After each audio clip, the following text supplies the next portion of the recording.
ప్రభుత్వ మెడికల్ కాలేజీలని మార్చే కుట్రని ఎదిరిస్తూ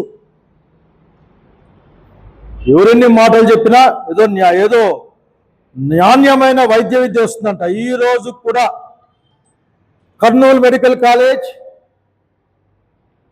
Guntur medical college, విశాఖపట్నంలో కేజీహెచ్ మెడికల్ కాలేజ్, ఇవే హై స్టాండర్డ్స్లో ఉన్న కాలేజీలు. ప్రభుత్వంలో ఉన్నప్పుడు మాత్రం చివరికి ఎయిమ్స్ అయినా సరే ప్రభుత్వంలో ఉన్నదే.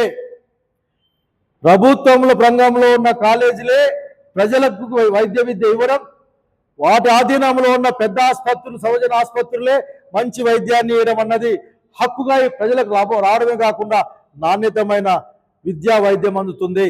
నాణ్యమైన గొప్ప వైద్యాన్ని అందించేందుకోసం కృషి చేసిన జగన్మోహన్ రెడ్డి గారి యొక్క ఆలోచనని మీరు అర్థం చేసుకున్నారో లేక అర్థం చేసుకుని అసలు ఈ పేరు ఉండకూడదు ఉద్దేశంతో మీరు దాన్ని, లేకపోతే అస్మదీయులకో తస్మదీయులకో కట్టబెట్టే ప్రయత్నం చేద్దామనుకుంటున్నారో మీరు.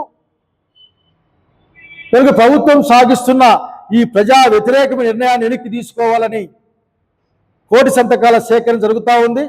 అందులో భాగంగా రాష్ట్ర వ్యాప్తంగా 12వ తారీఖు బుధవారం ర్యాలీ ఉంటుంది. ఆ ర్యాలీలో అందరూ పాల్గొవాలని సింగనమల హెడ్ క్వార్టర్స్లో ఉదయం 10 గంటలకు ఆ కార్యక్రమం మొదలవుతుందని అందరినీ పాల్గొనమని నేను కోరుకుంటా ఉన్నాను. నమస్కారం.